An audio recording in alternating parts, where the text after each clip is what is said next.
الحمد لله نحمده ونستعينه ونستغفره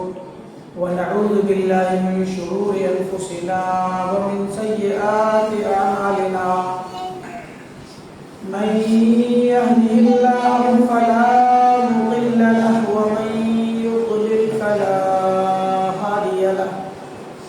وأشهد أن لا إله إلا الله وحده لا شريك له وأشهد أن محمدا عبده ورسوله أما بعد فإن خير الحديث كتاب الله وخير الهدي هدي محمد صلى الله عليه وسلم وشر الأمور محدثاتها وكل محدثة بدعة وكل بدعة ضلالة وكل ضلالة في النار. أعوذ بالله من الشيطان الرجيم. بسم الله الرحمن الرحيم. إن الذين قالوا ربنا الله ثم استقاموا تتنزل عليهم الملائكة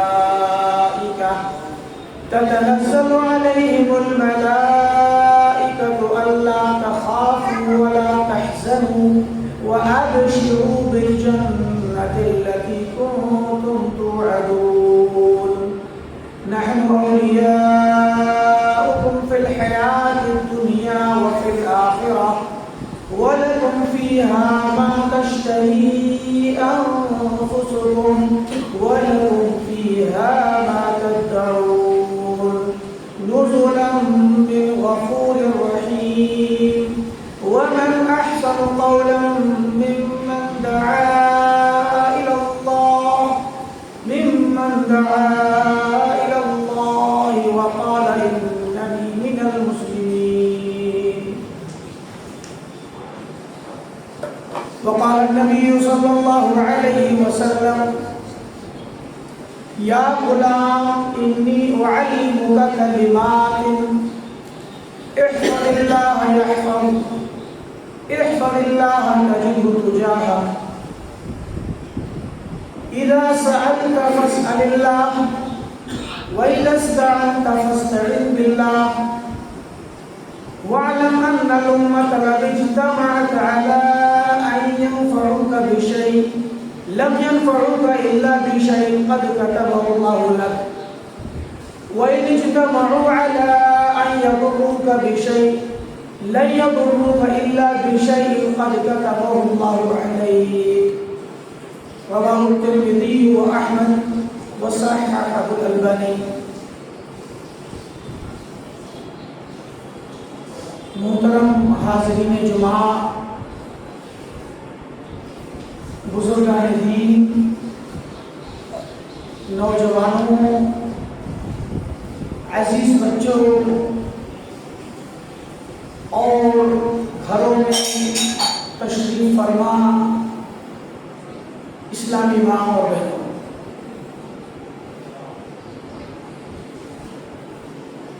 اللہ رب العالمین کی ہزاروں لاکھوں بلکہ ان گنت نعمتوں میں سے سب سے بڑی نعمت جو اس خالق کائنات نے اپنے بندوں پر کی ہے، مخصوص بندوں پر، وہ نعمت اسلام کی نعمت ہے. اسلام جو توحید سے عبارت ہے، توحید کی نعمت پا جانا، توحید کی توفیق حاصل کر لینا اور توحید کے راستے پر برقرار رہ جانا، یقیناً یہ دنیا کی اتنی عظیم الشان نعمت ہے جس کا مقابلہ کسی بھی دنیا کی آسائش اور آرام سے نہیں کیا جا سکتا. اس کائنات کا پیدا کرنے والا خالق ارض و سما، جس نے اس کائنات کا ذرہ ذرہ پیدا فرمایا، انسانوں کو پیدا کر کے اس دنیا میں بسایا، اسی رب العالمین نے انسانوں کو اپنے پیدا کیے جانے کا مقصد بتلایا، اور قرآن کریم میں ارشاد فرمایا وَمَا خَلَقْتُ الْجِنَّ وَالْإِنسَ إِلَّا لِيَعْبُدُونِ، کہ میں نے جنوں کو اور انسانوں کو، یہ دو مخلوق اللہ کی ایسی ہیں، جن اور انسان، جنہیں اللہ نے مکلف بنایا ہے، پابند کیا ہے شریعت کا، امتحان لیا ہے ان کا، ورنہ ان کے علاوہ بہت ساری مخلوقات ہیں۔ اللہ نے فرمایا میں نے جنوں کو اور انسانوں کو نہیں پیدا کیا مگر تنہا اپنی عبادت کے لیے، یعنی انسانوں اور جنوں کی پیدائش کا، ان کی تخلیق کا کوئی مقصد نہیں، صرف ایک مقصد ہے، اور وہ مقصد ہے کہ وہ اللہ تعالیٰ کی، اپنے خالق کی، اپنے پروردگار کی عبادت کریں، اور تنہا اللہ تعالیٰ کی عبادت کرنا یہی توحید ہے، یہی اسلام ہے، یہی وہ دعوت ہے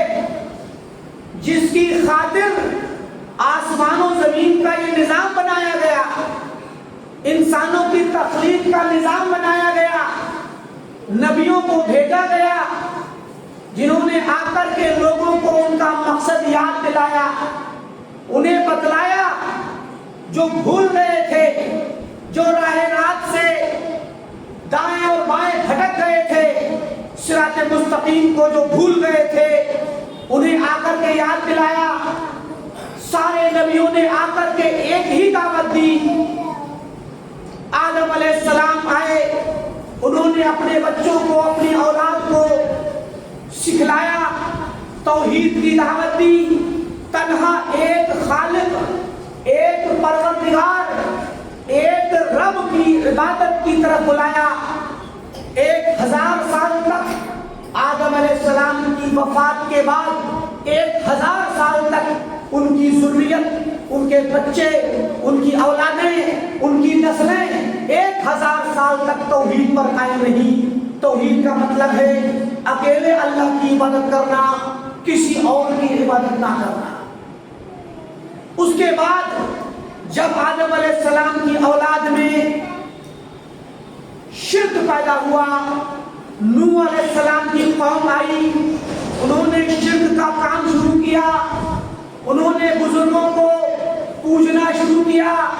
اپنے ہی قوم کے بڑے بڑے بزرگوں کو جن کا انتقال ہو گیا تھا ان کے مجسمے بنائے، ان کے بت بنائے، ان کو اپنی مجلسوں میں سجایا، اور شروع میں شیطان کے بہکاوے میں انہوں نے ان بتوں کو پوجتے نہیں تھے، اپنے ان بڑے بڑے اپنے علاقے کے، اپنے سماج کی بڑی بڑی شخصیات کو شروع میں نہیں پوجتے تھے، بلکہ ان کو اپنی مجلسوں میں رکھ کر کے صرف ان کی یادوں کے گیت گاتے تھے، ان کے قصے گایا کرتے تھے، ان کی کہانیاں گایا کرتے تھے، ان کے پرانے واقعات بتایا کرتے تھے کہ یہ بزرگ ایسے تھے، یہ فلاں صاحب ایسے تھے، ان کی یہ خدمات ہیں، ان کی یہ اچھائیاں ہیں، اور انہوں نے یہ کام کیے، یہ اتنے بڑے بزرگ تھے، ان کے ہاتھوں پر اللہ تعالیٰ کے خاص رحمت سے کرشمے ہوئے۔ اس طرح کے بڑے بڑے جو ان کے قوم کے لوگ تھے ان کے ساتھ انہیں اچھی محبت سے یاد کیا کرتے تھے۔ وقت گزرا، گزرنے کے بعد شیطان نے نئی نسلیں آئیں، نئی نسلوں کو بھلا دیا۔ ان لوگوں نے جنہوں نے اپنی قوم کے بزرگوں کو بت بنایا تھا شیطان کے کہلاوے پر، شیطان کے بہکاوے پر، جب بڑی بڑی ہستیاں مر گئیں تو شیطان ایک انسانی شکل میں آیا۔ ابن عباس کی روایت ہے کہ انسان کی شکل میں آیا